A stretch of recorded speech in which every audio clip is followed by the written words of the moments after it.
Louis.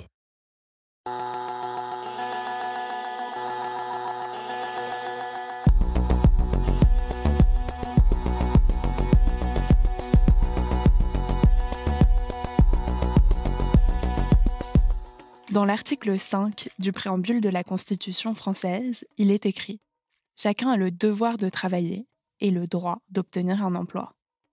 Que l'État présente le travail comme un devoir pour les citoyens, jusqu'ici tout va bien. Mais un droit au travail, je n'en avais jamais entendu parler.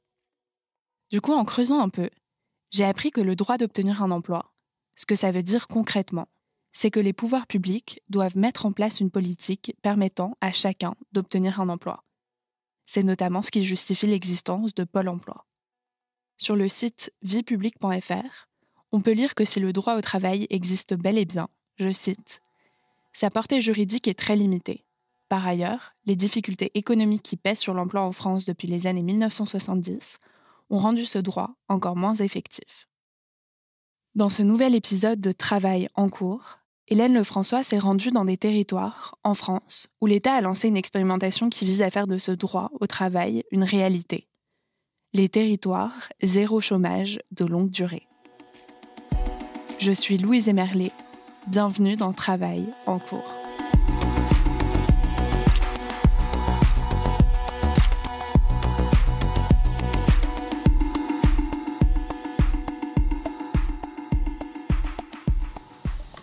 On prend de tout tant que c'est en bon état. Voilà, il faut que ce soit vraiment en bon état. Pas cassé, pas fêlé, les vêtements pas déchirés, pas tachés. Parce que nous, on ne peut pas se permettre de laver, ça ferait trop de machines à laver et puis on n'a pas le temps. Là, on fait de la réparation vélo aussi. On récupère la réparation vélo. Donc on nous emmène des vélos, on les répare, on les revend, pareil. Là, c'est tout ce qui est électricité.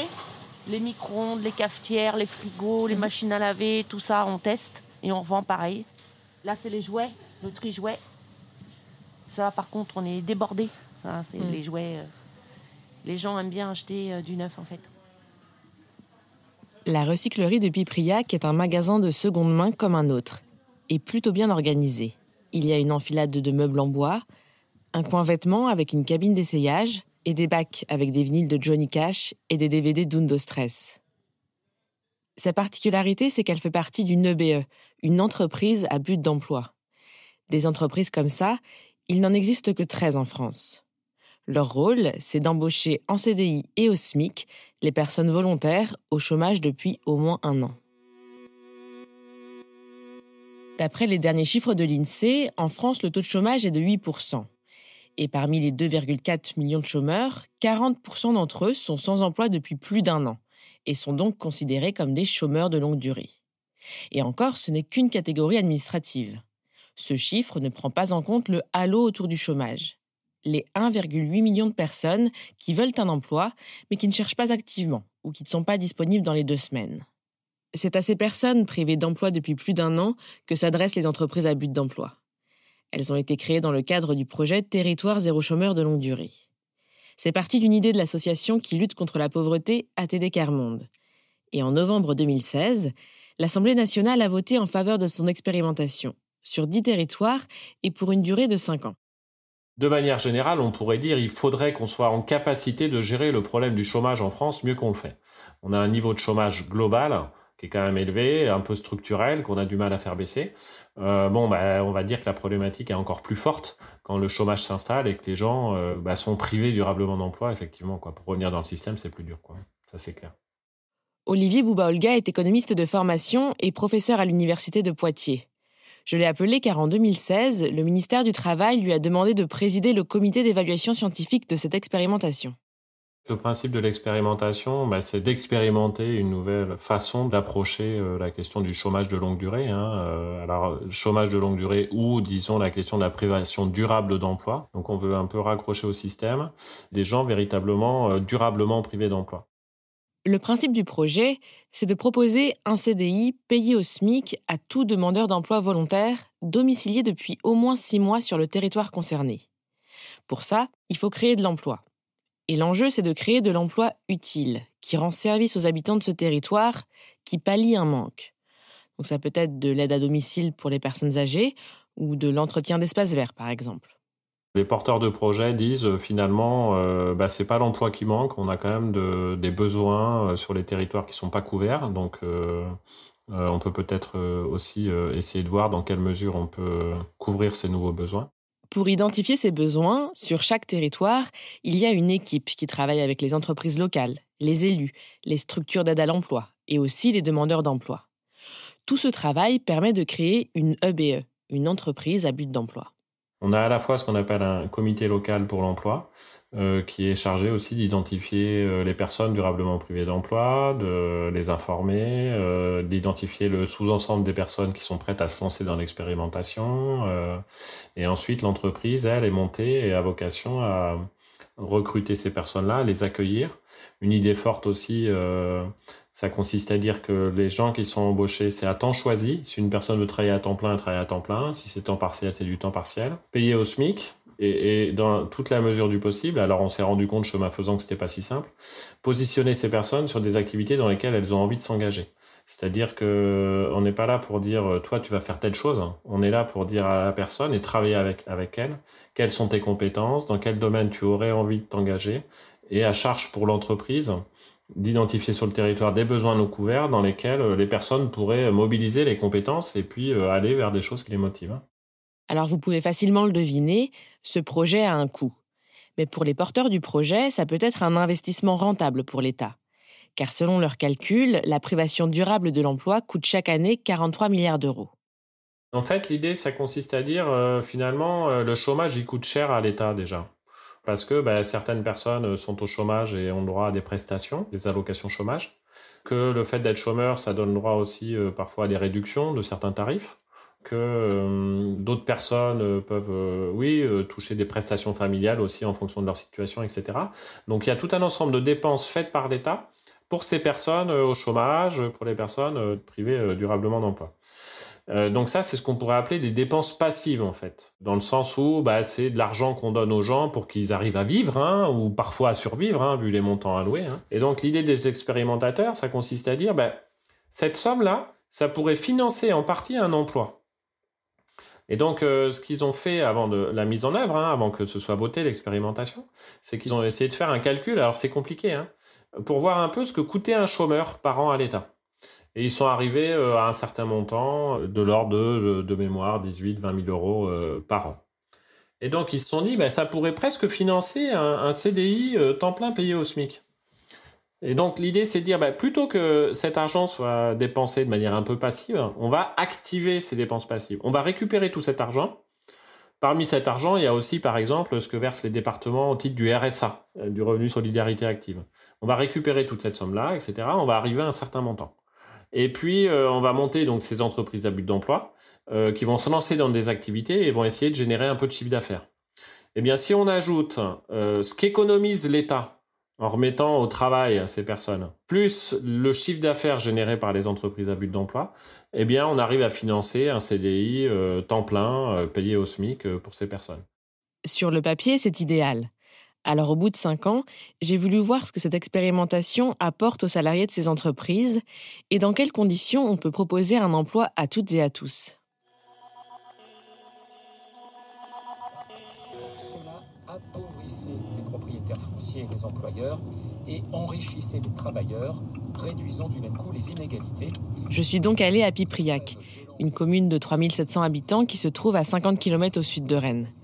Avec sa commune voisine, Saint-Quentin, c'est l'un des 10 premiers territoires à avoir expérimenté le projet. Bonjour, ça y est ? Oui, c'est bon, j'ai trouvé. Je suis Denis Prost, chef de projet Territoire zéro chômeur de longue durée à Pipriac et Saint-Quentin, donc en Ille-et-Vilaine, petite commune au sud-ouest de l'Ille-et-Vilaine. Denis Prost fait partie d'ATD Quart Monde depuis 30 ans, donc il a suivi le projet depuis le début. Et avec son équipe, ils ont commencé à travailler bien avant que la loi passe à l'Assemblée. Alors en fait, on a démarré en juin 2014, donc 2 ans et demi de préparation avant l'ouverture de l'entreprise en janvier 2017. Et ces 2 ans et demi, ils ont vraiment été mis à profit pour mobiliser le territoire. Il faut vraiment comprendre que ce n'est pas un dispositif, ce n'est pas quelque chose qu'on plaque et qui marche tout seul sur un territoire. C'est un vrai projet politique de territoire. Ce sont les 2 communes qui ont dit « nous, on veut relever le défi du plein emploi ».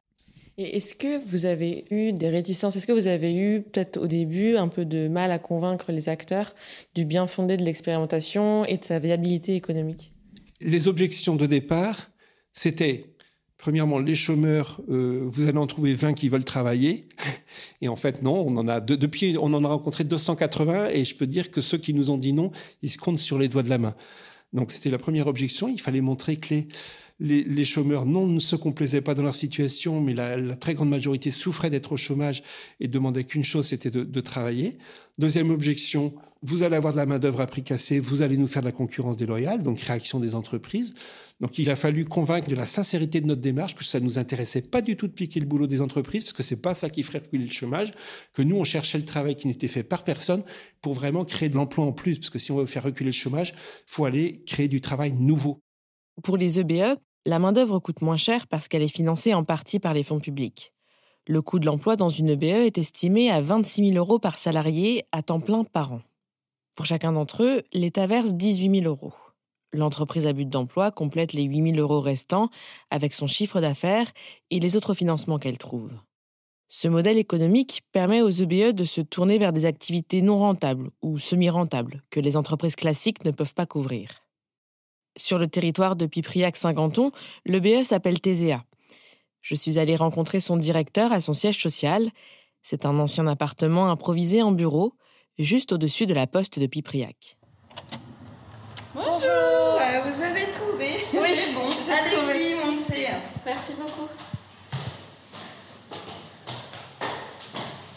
Avancez. C'est par là? Oui. Ah, ok. Bonjour. Bonjour. Bonjour. Serge Maric, donc directeur de l'entreprise TESEA à but d'emploi, et je suis arrivé en janvier 2017 à la direction de l'entreprise. TESEA gère une épicerie, une recyclerie et une blanchisserie. Elle propose aussi des services d'aide à la personne, de l'entretien des espaces verts et de la découpe de bois. Ça s'est monté petit à petit avec un emballage quand même de janvier 2017 à, on va dire, à pratiquement mi-2018. Un emballage énorme, puisqu'on est passé de 0 salariés à 60 et quelques salariés en l'espace de même pas un an. On a atteint, nous, ce qu'on appelait vulgairement la liste d'attente a été atteinte en 2019. C'est-à-dire qu'on avait embauché toutes les personnes à l'époque, donc en attente de rentrer dans l'entreprise et donc est disponibles et volontaires à travailler. Donc elles sont rentrées. Et ça veut dire que depuis, on rentre toujours la même règle, qui est la règle de permettre aux personnes de rentrer dès qu'elles sont prêtes et disponibles. Et on rentre, le dernier conseil d'administration a revalidé une entrée entre 2 et 3 max par mois en fonction des arrivées, en fait. Donc on est à flux tendu, quoi. L'entreprise compte maintenant 82 salariés et leurs profils sont très différents. Aujourd'hui, c'est 60% de femmes, 40% d'hommes, ce qui n'était pas le cas il y a 2 ans. On était à 50-50. Donc il y a une évolution importante, voilà, avec un public plus femmes. Sur le niveau des études, on a des niveaux, on va dire des niveaux faibles. Très peu ont poussé après le bac. On a plutôt un niveau BEP-CAP. On a, en termes de compétences, on a la multi-compétence. Du coup, on a des anciens artisans, on a des gens qui ont bossé pendant 10-15 ans, voire 20 ans dans le même métier, voilà, et qui ont été licenciés, souvent pour des raisons médicales, d'invalidité au travail.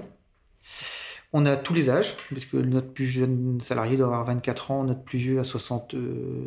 aujourd'hui, c'est 61. Donc, on a tous les âges et on a vraiment tous les profils, puisqu'on a des profils, ce que je disais, d'anciens artisans, comme on a des profils de personnes qui n'ont jamais travaillé, d'autres qui ont connu que le monde de l'insertion. Donc on fait pas mal de chantiers, de structures d'insertion. Et voilà, et avec du coup des tranches d'âge ou des histoires de vie professionnelles qui très variées. On n'a pas un profil type en fait. Dans certaines EBE, cette diversité de profils peut être compliquée à gérer au quotidien. D'après les rapports du comité scientifique, quelques-unes ont eu du mal à manager leurs équipes, parce que leurs salariés ont parfois besoin d'être accompagnés, d'être formés, et que ces entreprises n'ont pas forcément le budget pour ça. Serge Maric, lui, estime que la gestion des ressources humaines n'est pas problématique. Mais il reconnaît tout de même que pour un chef d'entreprise, ne pas choisir ses salariés, c'est un sacré défi. Une des contraintes, du coup, si vous me posez la question, c'est de ne pas choisir les salariés. Tout salarié privé d'emploi rentre dans l'entreprise. Personne ne l'a vu, ça. C'est impossible. Enfin, ça n'existe pas. Donc ça fait quand même partie d'une contrainte. C'est-à-dire que au jour où le salarié rentre, on s'adapte au salarié. Et puis on ne le connaît pas, on ne sait pas sur quoi il va pouvoir travailler. On ne connaît pas ses capacités, ses possibilités, donc on vient s'adapter. Le jour même, à la minute, on doit s'adapter. Voilà. Donc c'est une sacrée contrainte.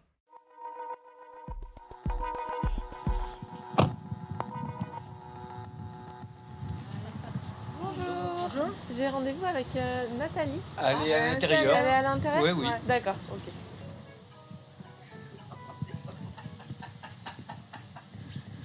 Bonjour. Nathalie, responsable de site. C'est donc Nathalie qui m'a fait visiter la recyclerie, l'un des sites de TSEA. Donc là, vous avez toute la partie magasin.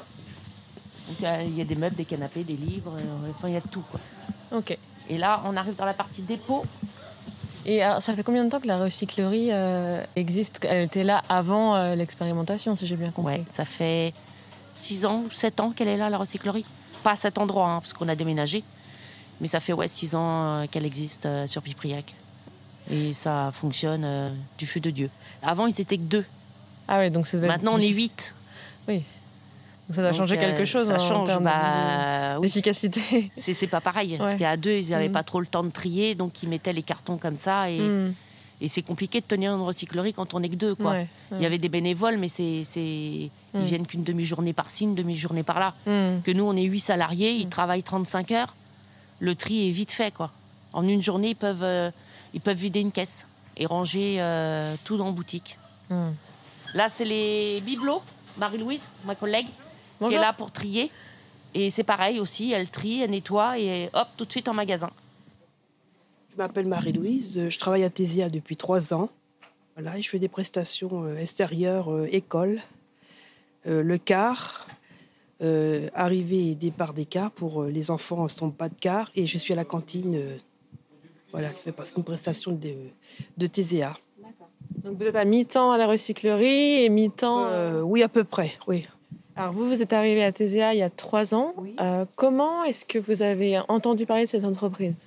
Par des amis, ils m'ont dit qu'ils embauchaient. Donc, comme j'habite 50 ans, donc voilà. Et ça faisait combien de temps que vous étiez au chômage ? Peut-être 1 an à peu près, ouais. Quelles étaient vos difficultés dans votre recherche d'emploi ? Vu l'âge, voilà. Ah oui. Si c'est pas indiscret, je peux vous demander quel âge vous avez ou à peu près ? 58 ans. Et vous aviez l'impression que votre âge était un frein ? Oui, on me l'a dit clairement. Ah, on vous l'a dit ? Ah oui, parce qu'une fois, j'avais fait un contrat aidé dans une école. Et c'était un petit peu fait par en dessous. Et puis, on était 2 collègues, on faisait la même chose. Je m'occupais d'un enfant handicapé. Et après, on me dit, au bout de... Ça faisait 2 ans que j'étais là-bas, on me dit, mon contrat est terminé, donc on a eu des petits cadeaux. Enfin, je rentre un petit peu dans les détails. Et puis après, j'ai su par quelqu'un qu'ils avaient embauché l'autre personne. Et j'étais la directrice, en plus, on se connaissait. Et je lui ai fait aucun reproche. Mais elle m'a dit, de toute façon, elle se sentait coupable parce qu'elle m'en a parlé. Elle a dit, vu ton âge, je t'aurais pas pris. Tu as plus de 50 ans, voilà. Donc j'ai apprécié. Oui, comment est-ce que vous avez pris ça ? Très mal. Voilà. Les seniors comme Marie-Louise sont particulièrement concernés par le chômage de longue durée. D'après une étude du ministère du Travail publiée en mars 2019, 60,2% des chômeurs de plus de 55 ans sont sans emploi depuis plus d'1 an, alors que le chômage de longue durée concerne 40% de l'ensemble des chômeurs. C'est aussi le cas des personnes en situation de handicap. Selon la GFIP, le fonds dédié à l'emploi des personnes handicapées, 61% des demandeurs d'emploi en situation de handicap sont au chômage depuis plus d'1 an. Ce déséquilibre structurel se voit dans les effectifs des entreprises à but d'emploi. Chez TSEA, par exemple, 30% des salariés sont en situation de handicap. C'est le cas de Patrice. J'étais au chômage parce que j'ai eu un grave accident, on m'a greffé la colonne vertébrale, donc j'avais plus le droit de travailler. J'avais une entreprise de rénovation bâtiment à Bordeaux. Et donc, à force de balais ravalement et tout, j'ai commencé la peinture à 13 ans. Donc, à 40 ans, ça n'a pas été suivi, les mauvais médecins. Et donc, les disques ont cassé, les disques se sont mis dans la colonne et la colonne est cassée. Donc, maintenant, je marche. Sauf que je n'ai pas le droit de travailler plus de 21 heures. Ça ne m'empêche pas de travailler. Je suis mieux à travailler qu'à rester chez moi. Personne ne voulait de moi. Par rapport à mon handicap, et tout le monde me disait que je ne pouvais pas travailler. Et alors que là, j'y arrive. Moi, les gens, ils ont peur parce qu'ils ont peur que je me casse quelque chose.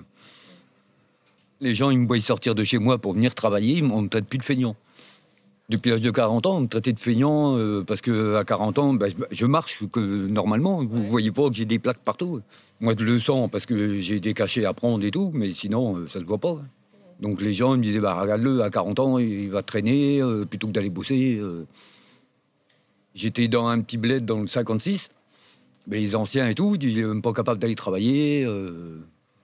TSEA m'a, quelque sorte, sauvé. Entre l'insécurité financière, le poids du regard des autres, le sentiment d'inutilité, le chômage de longue durée peut fragiliser la santé mentale et entraîner une perte de confiance en soi. Alors j'étais au plus bas, hein, j'étais pas bien du tout. J'étais pas loin d'une dépression. Je venais d'acheter une maison, donc oui, j'étais vraiment pas bien. Quand on a 1 an ou 6 mois de chômage, c'est obligatoirement quelque part rabaissé, parce que tu te dis pourquoi moi, pourquoi j'ai pas de travail. Et c'est vrai que c'est la petite porte, la petite fenêtre qui fait plaisir de trouver le TSEA et de pouvoir s'occuper les mains, travailler et se vider la tête. Lui, c'est Michael. Il a 39 ans et il est responsable du site La Pourchassée, qui est situé un peu à l'extérieur du bourg de Pipriac. C'est un ancien corps de ferme aménagé en atelier où les salariés transforment des palettes et découpent du bois de chauffage. Pour discuter à l'abri de la pluie et des bruits de scie, on s'est installé dans le préfabriqué qui sert de cantine. Te lever le matin pour venir au travail, je pense que voilà, c'est vital. C'est vital d'avoir un travail. Il y a des évolutions qui sont incroyables. Il y a des personnes où, quand on les accueille, et puis ça nous remet aussi terre à terre. Parce qu'on se dit, quand nous on est arrivés, on était comme ça. On n'était pas bien. Et le but est de les accueillir au mieux et de prouver que c'est possible, quoi, de travailler en groupe et de se faire plaisir tous les jours au travail. Michael a travaillé dans l'agroalimentaire pendant 10 ans. Après avoir démissionné de son dernier poste, il a enchaîné les missions en intérim. Ça faisait 1 an qu'il était au chômage quand il est arrivé chez TSEA, en novembre 2017. Moi, je venais de faire beaucoup de 3-8, donc les horaires, c'était catastrophique. Là, on fait du 9h, midi et demi, 13h30, 17h. Donc, ce qui est génial pour emmener les enfants le matin à l'école et le soir les récupérer. Et c'est que du bonheur au niveau horaire. Non, la normalité, c'est ça. Cette opportunité professionnelle permet à Michael de travailler à proximité de son domicile. Il ne faut pas oublier que la mobilité géographique est un des freins à l'emploi, à la fois pour les personnes qui n'ont pas le permis, pas de véhicule ou qui ne veulent tout simplement pas déménager.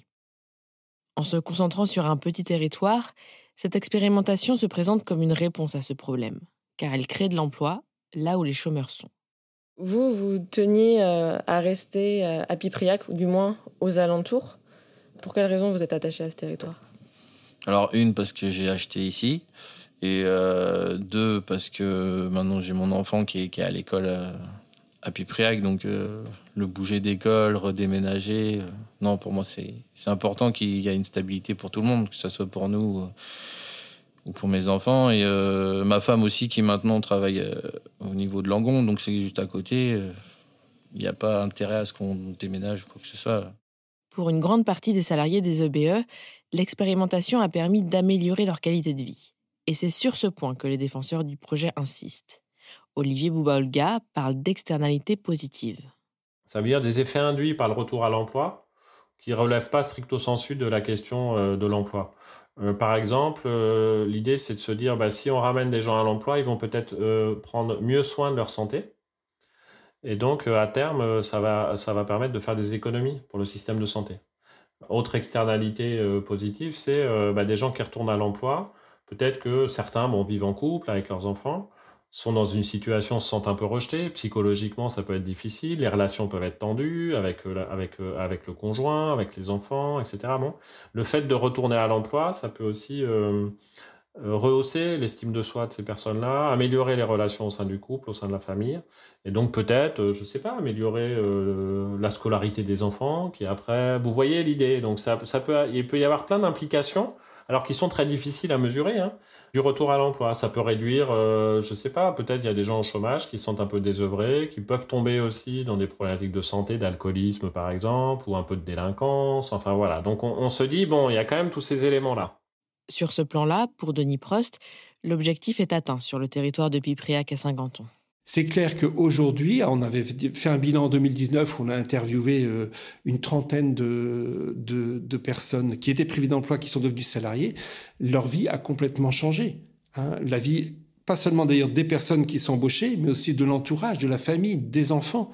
Certains ont pu changer de logement, certains ont pu acheter une voiture, donc c'est vraiment la vie qui change. Et puis c'est une sécurité mentale, quoi, de se dire ça y est, j'ai un CDI. C'est pour ça toute l'importance du CDI. C'est pas j'ai un contrat de 2 ans, mais dans 2 ans qu'est-ce qui va se passer, ou même dans 6 mois qu'est-ce qui va se passer.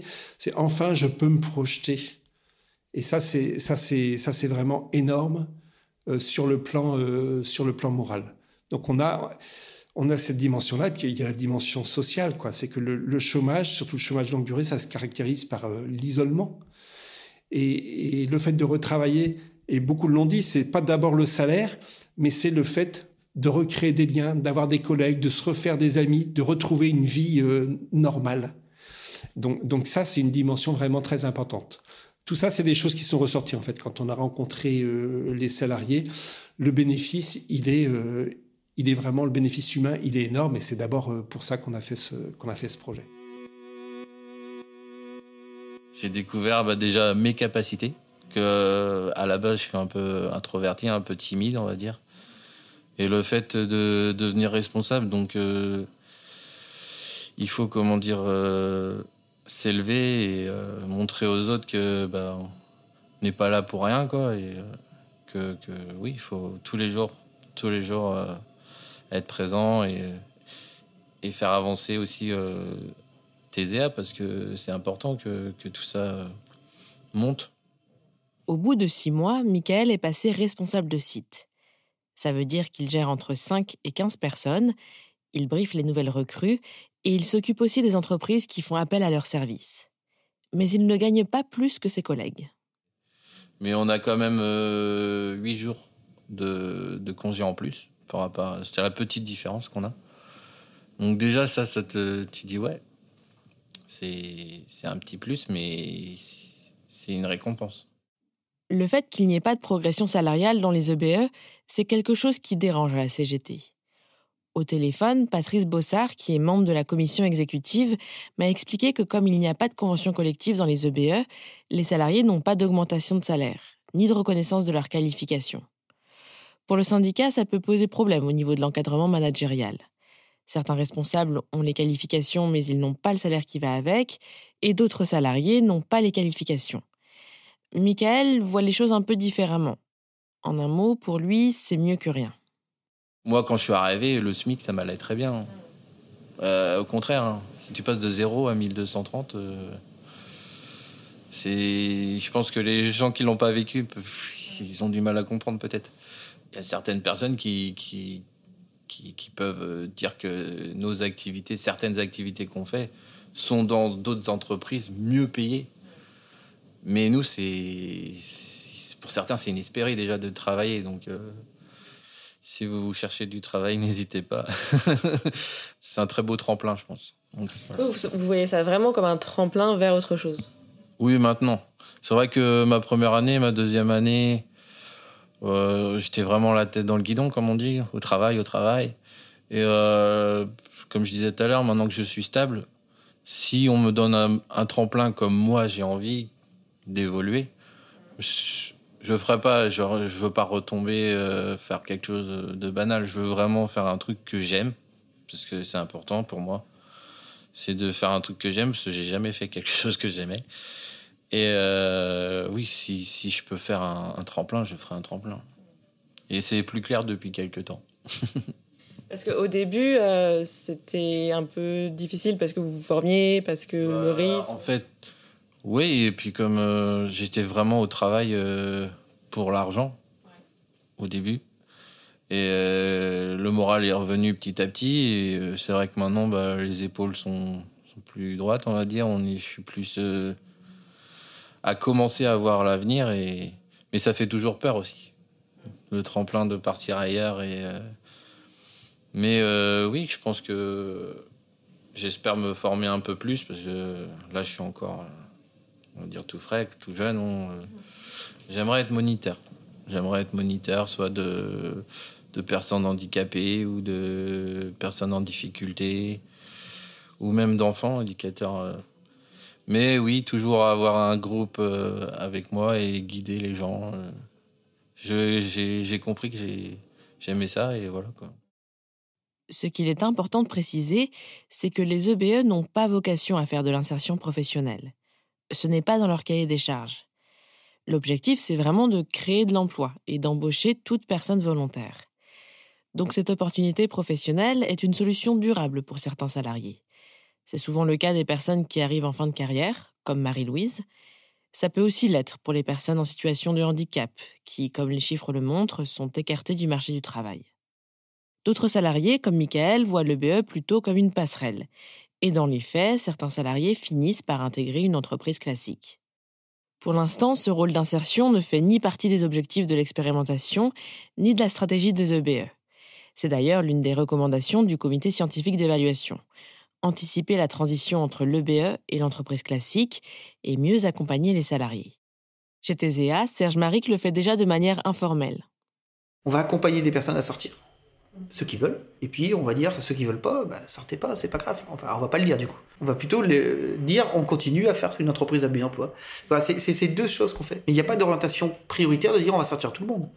Et concrètement, comment est-ce que vous travaillez avec les entreprises locales ? Est-ce que ça vous arrive, vous, de dire moi je travaille avec cette personne-là, elle peut être bien si tu cherches quelqu'un ? Ou est-ce que des entreprises locales viennent vous voir ? Les deux. On a les deux. Les deux réponses sont apportées. Aujourd'hui, c'est plus effectivement un appel que moi je fais très régulièrement et pratiquement à plein d'entreprises. C'est-à-dire, voilà, vous cherchez quelqu'un, ok, moi je peux vous aider par exemple sur une prestation ou sur une mise à disposition pendant 15 jours. Et aujourd'hui, c'est effectivement ce qui se passe, c'est qu'ils vont, pour la plupart, ceux qui sont sur des prestations ou des mises à disposition, ils vont basculer derrière sur un CDD, voire un CDI, puisqu'on a déjà 8 personnes qui ont basculé, 8 salariés. Pour Serge Maric, l'EBE ne se suffit pas à elle-même. Elle doit s'ancrer dans le tissu économique local et veiller aux besoins des autres entreprises. Les défenseurs du projet insistent sur ce point. Pour que l'expérimentation fonctionne, les EBE et les personnes chargées du projet sur chaque territoire doivent travailler avec les acteurs publics locaux, c'est-à-dire les élus, les mairies, les entreprises privées et les acteurs de l'insertion par l'activité économique, comme la mission locale. Et c'est ça qui fait la différence entre les territoires où le bilan est mitigé et les territoires où l'expérimentation a fait ses preuves, selon Olivier Bouba-Olga. Ce qu'on observe, c'est que pour que ça fonctionne, il faut qu'il y ait une gouvernance locale de qualité, quoi. Les territoires où finalement ça a avancé le plus, sans surprise, c'est des territoires où on avait ça. Et puis des territoires aussi, les deux premiers, ceux qui ont rempli le mieux, on va dire, les objectifs, c'est Pipriac et Mauléon. C'est pas un hasard, hein, c'est des territoires où on a une culture finalement de la collaboration entre acteurs assez ancienne. Voilà, c'est pour ça, cette question de la gouvernance est essentielle. Et puis la question de la préparation en amont de la mise en œuvre du projet est aussi ultra importante. En tout cas, pour Denis Prost, les sceptiques de la première heure ont été convaincus. Les échos qu'on a, c'est que le regard porté sur l'expérimentation a beaucoup évolué. Il y avait quand même au départ aussi l'idée, les préjugés sur les chômeurs, ils sont tenaces, et l'idée que même si ces personnes privées d'emploi devenaient salariés, quelque part dans cette entreprise, ça ne travaillerait pas beaucoup, parce que les chômeurs, voilà, c'était des gens qui tous les préjugés, chômeurs, feignants, si on dit les choses rapidement. Et ces préjugés, ils étaient très ancrés, entre autres dans la population locale. Donc voilà, il y avait ce regard très à l'affût même de tout ce qui pouvait alimenter cette idée. Donc si les salariés de TESEA faisaient une pause de cigarette devant la porte des bureaux, tout de suite on disait ils passent leur journée en pause, ce qui n'était pas vrai du tout. Comme dans toute entreprise, il peut y avoir une pause de 5 minutes à fumer une cigarette. Mais voilà, il y avait cette focalisation sur l'idée, cette entreprise, c'est quand même une entreprise de chômeurs, quoi. Ça reste une entreprise de chômeurs.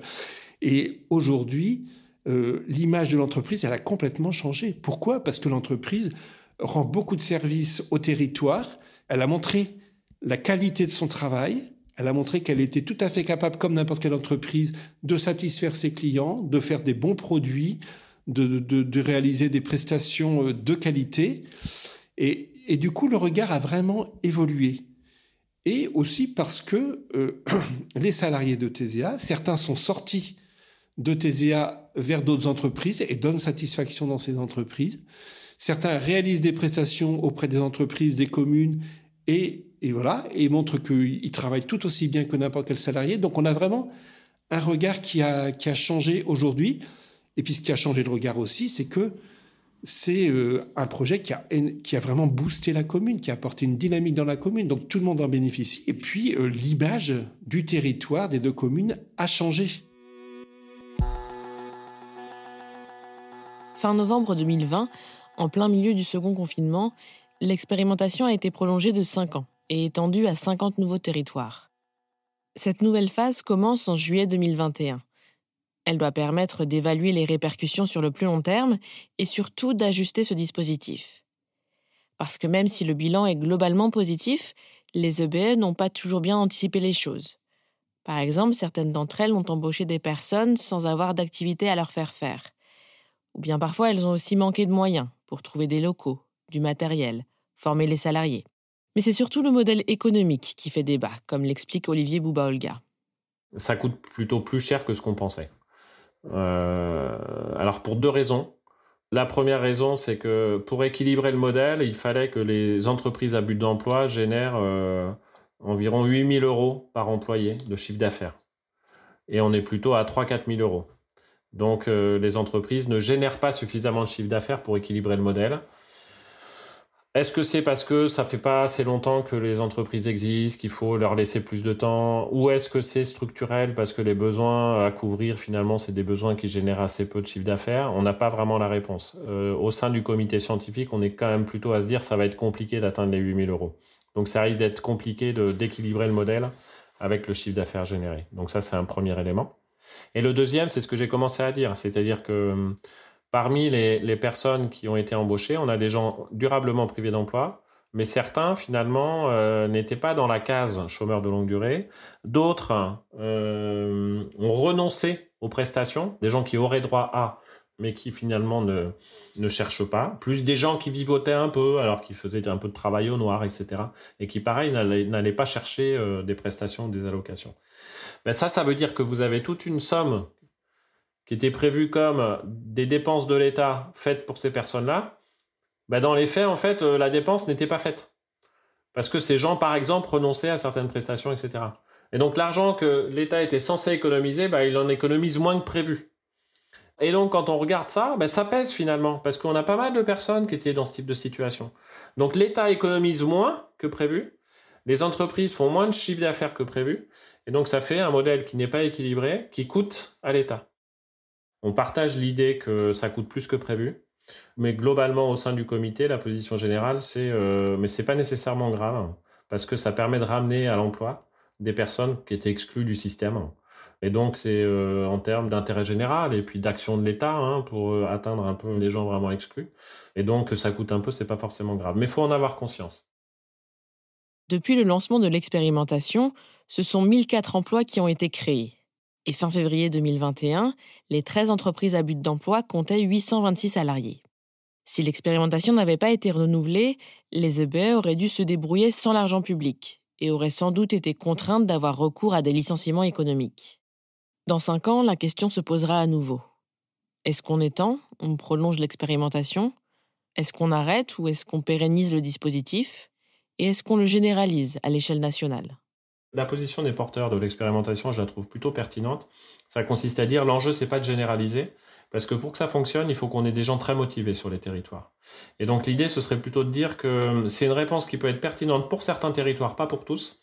Et donc faut accorder une espèce de droit d'option aux territoires qui pensent que c'est une réponse pertinente, qui sont suffisamment bien organisés localement pour pouvoir s'en saisir de cette réponse-là.